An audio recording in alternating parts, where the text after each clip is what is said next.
என்பதே நான் தானடி, நான் என்பதே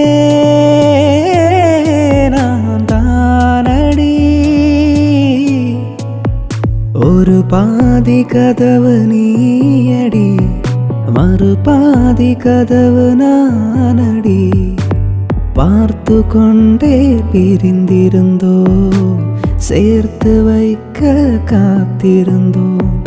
ஒரு பாதி கதவு நீயடா, மறு பாதி கதவு நானடா. தாழ்த்திருந்தே காத்திருந்தோ, காற்று வீச பார்த்திருந்தோ.